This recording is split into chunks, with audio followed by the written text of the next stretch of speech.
Hello everyone, Stepan here. I'll continue the coverage of the Grenke Chess Classic, and round 5 is still underway, but Maxime Vechier-Lagrave and Levon Aronian finished a bit earlier than the other 4 games. In this game, MVL had the white pieces. He opened with pawn to e4, Aronian plays e5, we have knight to f3, knight c6, bishop to b5, the Spanish game or the Ruy Lopez by Maxime Vechier-Lagrave. Aronian plays a6, the Morphy defense and the most common move. Bishop a4, knight to f6, castles, bishop e7, the closed Ruy Lopez, rook to e1 by white, now b5, bishop to b3, and in this position Aronian castles. And now the most common move here for white is to play c3, which is preparing to push d4 and strengthening the center. This is the most common plan for white, but the problem is that Aronian is the most famous martial attack player in the world, and c3 would enable Aronian to strike in the center with d5, which is now the martial attack, and MVL try to avoid the pretty volatile continuation which occurs after the martial, which Aronian is perfect at, and he's the master of the martial attack. So the line would go e takes d5, knight takes, knight takes e5, and rook takes e5. And in this position, white won a pawn. He won black's central e pawn. Black sacrifices a pawn, but he gets a lot of initiative. So after c6, defending the knight, d4, h3. d4 or h3 could be played by white. This position is equal, but black has a lot of compensation for the pawn, and black actually stands a little bit better here. And black will get his pieces closer to the king. First he will play bishop to d6, striking at h2 after the rook moves.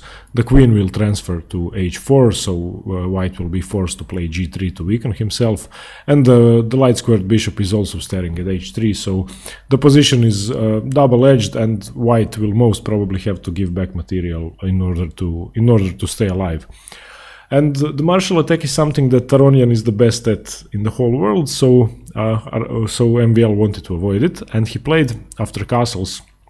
He didn't play c3, he played one of the anti-martial lines. He played a4, and a4 simply avoids the martial, because the point of the martial is to exploit the fact that white took the c3 square from the knight, and thus d5 becomes possible and better for black than if white had played knight to c3. And a4 simply stops that, because now d5 wouldn't make any sense.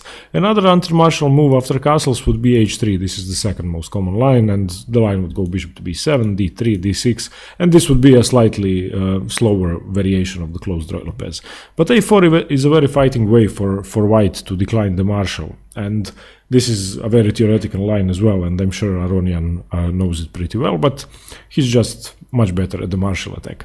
Now b4 by him, closing down the b file, a5, d6. This is all mainline theory, and there is hundreds of games played from this position. d3, bishop e6, trying to exchange bishops and open up the a file for the f8 rook. MVL accepts. Bishop takes e6, f takes, h3, preventing black's pieces from coming into g4, queen to b8, c3, queen to b5, and now c4. A slight concession by MVL in the center, because now it's obvious that d4 wouldn't be as strong as if the pawn was still on c3, because if the pawn is on c3, then white is able to recapture with the pawn after black takes and still have 2 central pawns. This way he will have to recapture with the piece. The queen now retreats to b7, knight b to d2, knight to d7, knight to b3, preparing the d4 push, and now supporting it with both knights and the queen, because the square is defended twice by the knight and by the e5 pawn. Knight to d8, and now d4, striking in the center, resolving the tension, but also undoubling black's pawns, which makes the position almost completely equal after e takes, knight takes. And in this position, Aronian plays a move which allows MVL a pretty nice tactic, and this move is not a mistake. It's not the best move either. He plays c5, and that visually at least weakens the d6 pawn significantly. That's why I don't think I would even consider that move, or most people would consider that move, but it's forcing the knight away from the center, and And okay, if there weren't for the tactic MVL is able to play, black would be slightly better. But Maxime finds a tactic which doesn't win. It doesn't give a material advantage, but it just makes the position a bit simpler to play for white. He plays knight takes e6. And this move doesn't really sacrifice a piece. It only does so temporarily, because after knight takes e6, he's able to play queen to d5, and this forces an exchange of queens because the queen is attacking the knight as well and the king. So Aronian is forced to take. Queen takes d5, e takes d5, and now both pieces are attacked. The pawn is attacking e6 and the rook is attacking the bishop on e7. So black is definitely giving the piece back. The difference is that with this maneuver, with this tactic, MVL managed to weaken the d6 pawn even more and lock it down, make it completely immobile. And now, if Aronian makes a mistake, then some maneuvering such as knight to g5, knight to e4 and attacking d6 would actually give white a winning position. And in some positions, it's even possible to play moves such as bishop to e3 and sacrifice on c5, which will make the d pawn much stronger. However, in this position, after e takes d5, there are two possibilities for black. One is completely equal and best, and the second one is slightly inferior. The first possibility is just retreating the knight and letting white capture the piece back. So I don't know, let's say knight to d8 and then just rook takes. And this is inferior for black because of the aforementioned reason that the d6 pawn will most probably drop, and black also has to lose one tempo to bring the knight back. So after e takes d5, Aronian of course plays the correct move. He plays rook takes f3. And this isn't giving the exchange as it might look, because he will be able to retrieve his exchange unless white wants an inferior position himself.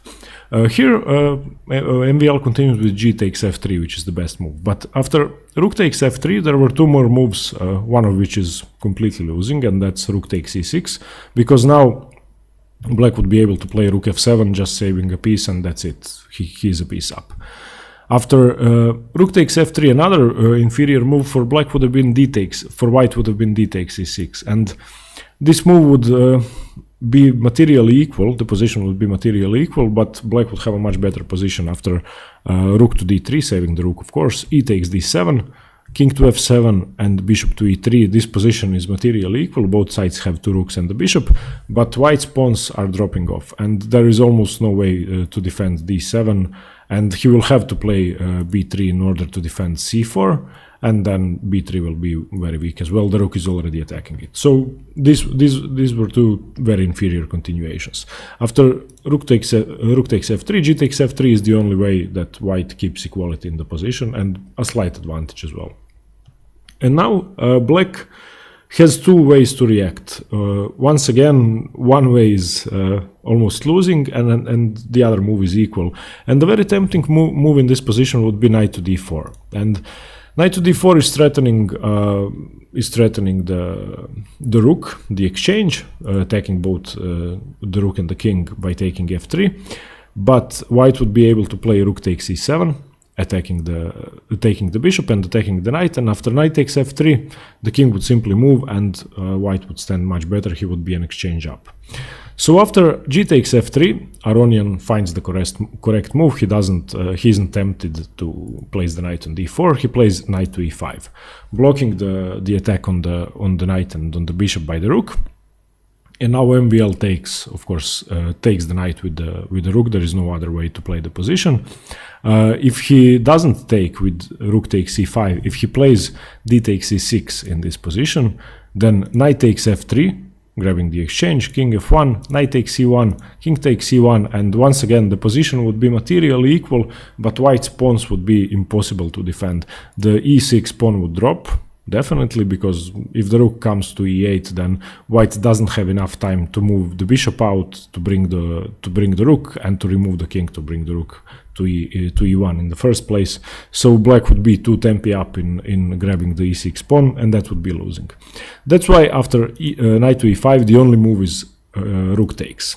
And after rook takes, d takes e5, d takes e6, finally now grabbing the piece back. d takes e6, rook to d8, Aronian is grabbing the only open file in the position, the d file, and now bishop to e3, g5, king to f1, and the position is now just a dead draw, unfortunately, after all of those complications.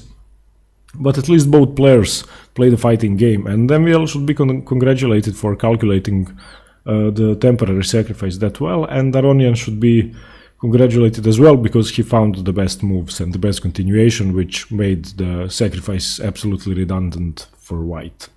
And now in this drawing position, it's actually very instructive to see how they handle same colored bishops, which is a theoretical draw, but you still need to know how to draw the position. King to g7, getting the king closer to the center, king to e2. This is the most important thing, because if your king stays stuck on the first or the last rank, then you're virtually a piece down. King to f6, rook to d1, rook takes king takes e6.